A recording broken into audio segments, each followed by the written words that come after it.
ತುಂಬ high profile personalities, politicians, celebrities, ಸ್ವಾಮೀಜಿಗಳು, ಗುರೂಜಿಗಳು ಎಲ್ಲರನ್ನೂ ಆಕ್ಸಸ್ ಅಂತೂ ಇರುತ್ತಲ್ಲ. ನಿಮ್ಮ ಫೇವ್ರೆಟ್, ಈಗ ನೀವು ಆಗಲೇ ಒಂದು ಹೇಳಿದ್ರಿ ಯಡಿಯೂರಪ್ಪ ಅವರು ಬಿಡಿ, ಅವರು ಒಂಥರ ಬೇರೆನೇ ವ್ಯಕ್ತಿತ್ವ ಅವರು ಅಂತ. ಏನದು ಅವ್ರ ಜೊತೆಗೆ ನೋಡಿ, ಏನು ಯಾಕೆ ಇದನ್ನು ಮಾತು ಹೇಳಿದೆ ಅಂದರೆ, ಅವಾಗ ಆ ಮಾತು ಯಾಕೆ ಹೇಳಿದೆ ಅಂದರೆ, ನೋಡಿ ಅಂದರೆ ಅವರ ಪಕ್ಷ, ಅವರ ವೈಯಕ್ತಿಕ ವಿಚಾರಗಳು ಬೇರೆ, ಬಟ್ ಒಬ್ಬ ಮುಖ್ಯಮಂತ್ರಿ ಆದವನಿಗೆ ಒಂದು ಲಾರ್ಜ್ ಹಾರ್ಟೆಡ್ನೆಸ್ ಇರಬೇಕು. ಓಕೆ, ಒಂದು ವಿಶಾಲ ಮನೋಭಾವ ಇರಬೇಕು.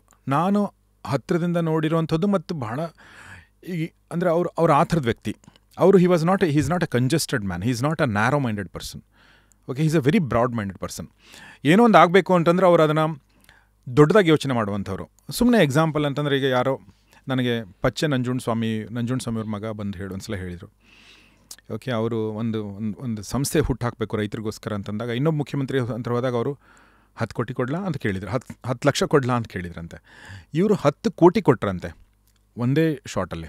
ಯಾಕೆಂದರೆ ಒಂದು ಉದ್ದೇಶ ಚೆನ್ನಾಗಿದೆ. ಈಗ ನಮ್ಮ ಜರ್ನಲಿಸ್ಟ್ಗಳು ಆಕಸ್ಮಿಕವಾಗಿ ಮತ್ತು ಕೋವಿಡಲ್ಲೆಲ್ಲ ತುಂಬ ಜನ ತೀರ್ಕೋತಾರೆ. ಏನೊಂದು ಘಟನೆ ಆದಾಗ ನಮ್ಮ ಕಾರ್ಯನಿರತ ಪತ್ರಕರ್ತರ ಸಂಘದವರು, ಪ್ರೆಸ್ ಕ್ಲಬ್ನವರು ಹೋಗಿ, ಸರ್ ಇವ್ರು ಕಷ್ಟದಲ್ಲಿದ್ದಾರೆ, ಸ್ವಲ್ಪ ಹೆಲ್ಪ್ ಮಾಡಿ ಅಂತಂದಾಗ, ಅವರು ಏನೂ ಯೋಚನೆ ಮಾಡ್ದೇ 5 ಲಕ್ಷನೋ 10 ಲಕ್ಷನೋ 3 ಲಕ್ಷನೋ ಅವ್ರು ಕೇಳಿದ್ದು ಕೊಟ್ಬಿಡ್ತಿದ್ರು. ಅಂದರೆ ನಾನು ಹೇಳ್ತಿರೋದು ಬರೀ ಯಾವುದೋ ಒಂದು ವಿಚಾರ ಕೇಳ್ತಾ ಇಲ್ಲ ನಾನು. ಇನ್ನೊಬ್ಬ ಮುಖ್ಯಮಂತ್ರಿ ಹತ್ರ ಹೋದಾಗ ಅಂದರೆ ನಿಮ್ಮ ಹತ್ರ ನೋಡಿ, ನಾನೊಂದು ಫೈನಲ್ ಒಂದು ಮಾತು ಹೇಳ್ಬೇಕು. ಏನಂದರೆ, ಒಳ್ಳೆ ಕೆಲಸ ಮಾಡೋಕ್ಕೂ ಭಾಗ್ಯ ಬೇಕು. ಒಳ್ಳೆ ಕೆಲಸ ಮಾಡೋಕ್ಕೂ ಎಲ್ರಿಗೂ ಸಿಗಲ್ಲ. ಒಳ್ಳೆ ಕೆಲಸ ಮಾಡೋಕ್ಕೂ ಅವಕಾಶಗಳು ಸಿಗಲ್ಲ.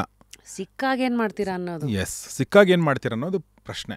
ಸಿಕ್ಕಾಗ ಮಾಡಿಬಿಡಿ. ನೀವು ನಾಳೆ ನೀವು ಮಾಡ್ಬೇಕು ಅಂದ್ಕೊಂಡಿದ್ರೆ, ಬಟ್ ತೊಗೊಳಕ್ಕೆ ಯಾರೂ ಇಲ್ಲ. ನೀವು ಮಾಡೋವಂಥ ಒಳ್ಳೆ ಕೆಲಸನ ರಿಸೀವ್ ಮಾಡ್ಕೊಳ್ಳೋಕ್ಕೆ ಯಾರೂ ಇಲ್ಲ. ಹೀಗಾಗಿ ನಿಮಗೆ ಅವಕಾಶ ಇದೆ ಅಂತಂದಾಗ ನೀವೊಂದು ಸದ್ಬಳಕೆ ಮಾಡ್ಕೊಳ್ಳಿ. ಅವ್ರು ಅದನ್ನು ಹಂಗೆ ಮಾಡಿಕೊಂಡ್ರು ಅಂತ ಭಾಳಷ್ಟು ವಿಚಾರಗಳಲ್ಲಿ ಎಲ್ಲೋ.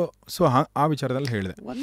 ಇಲ್ಲಿ ಇನ್ನೊಂದು ಸಬ್ ಪ್ರಶ್ನೆ ಅಂತ, ನಿಮ್ಗೊಂದು ಪವರ್ ಇದೆ ಆ್ಯಸ್ ಅ ಜರ್ನಲಿಸ್ಟ್, ನಿಮ್ಗೆ ಆಕ್ಸೆಸ್ ಇದೆ ಎಂಥವ್ರಿಗೂ. ಆ್ಯಂಡ್ ಅವರು ಬಹುಶಃ ನನಗಾಗಿರಲಿ ನಿಮ್ಗಾಗಿರಲಿ ಸೊಪ್ಪು ಹಾಕ್ತಾರೆ, ಯಾಕಂದರೆ ನಮ್ಮ ಹತ್ರ ಫಾಲೋವರ್ಸ್ ಇದ್ದಾರೆ, ನಮ್ಮನ್ನು ಜನ ನೋಡ್ತಾ ಇದ್ದಾರೆ, ಅವ್ರ ಮಧ್ಯೆ ಇರೋ ಬ್ರಿಡ್ಜ್ ನಾವು.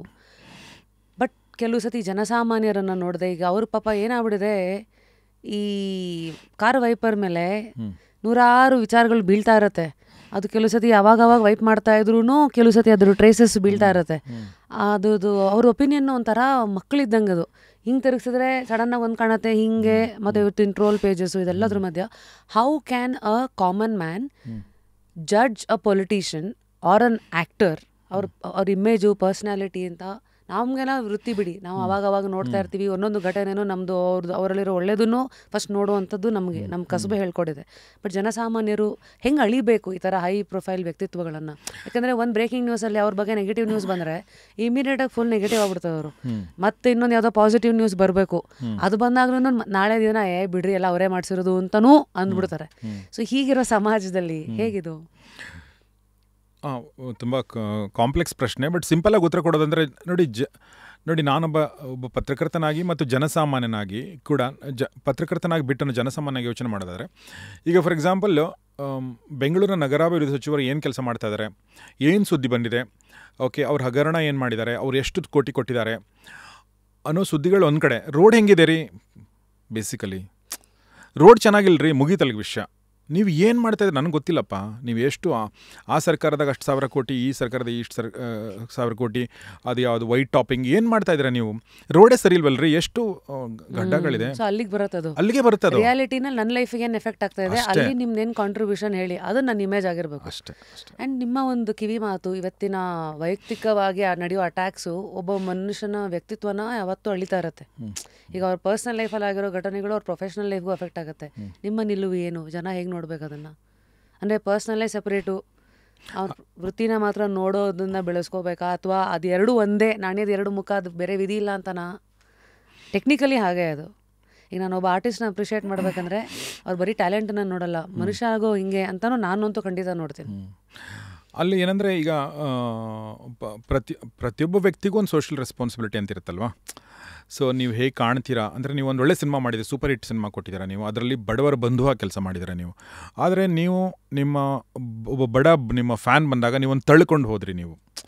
ಸೊ ಅಂದರೆ ನಾನು ಹೇಳೋದು, ಜನ ನಿಮ್ಮನ್ನು ಸಿನಿಮಾದಲ್ಲಿ ನೋಡಿ ಬಡವರ ಬಂಧು ಅಂತ ತಿಳ್ಕೊಂಡಿರ್ತಾರೆ. ನೀವೆಲ್ಲ ಬಡವರ ಬಂಧು ಆಗಬೇಕಾಗಿಲ್ಲ. ಅಂದರೆ ಎಲ್ರಿಗೂ ನೀವು ಸಿನಿಮಾದಲ್ಲಿ ಮಾಡ್ದಂಗೆ ಆಗಬೇಕು. ಬಟ್ ನೀವು ಹೊರಗಡೆ ಬಂದಾಗ, ನಿಮ್ಮ ಗೇಟಿಂದ ಹೊರಗಡೆ ಬಂದಾಗ ನೀವು ಮಾಡುವಂಥ ಪ್ರತಿಯೊಂದು ಆ್ಯಕ್ಟ್ ಕೂಡ ಇನ್ನೊಬ್ಬರು ಅದನ್ನು ಜಡ್ಜ್ ಮಾಡ್ತಾರೆ, ಅಥವಾ ಇನ್ನೊಬ್ಬರು ಅದರಿಂದ ಇನ್ಫ್ಲೂಯೆನ್ಸ್ ಆಗ್ತಿರ್ತಾರೆ. ಅದು ನೀವು ಒಂದು ಒಳ್ಳೆ ಕೆಲಸ ಮಾಡಿ, ನಿಮ್ಮಿಂದ ಖಂಡಿತ ಇನ್ಫ್ಲೂಯೆನ್ಸ್ ಆಗ್ತೀನಿ ನಾನು. ನೀವೊಂದು ಕೆಟ್ಟ ಕೆಲಸ ಮಾಡಿ, ನೀವು ಅದರಿಂದನೂ ಇನ್ಫ್ಲೂಯೆನ್ಸ್ ಆಗ್ತೀನಿ. ನಮ್ಗೆ ಗೊತ್ತಿಲ್ದಂಗೆ ಇನ್ಫ್ಲೂಯೆನ್ಸ್ ಆಗ್ತೀವಿ.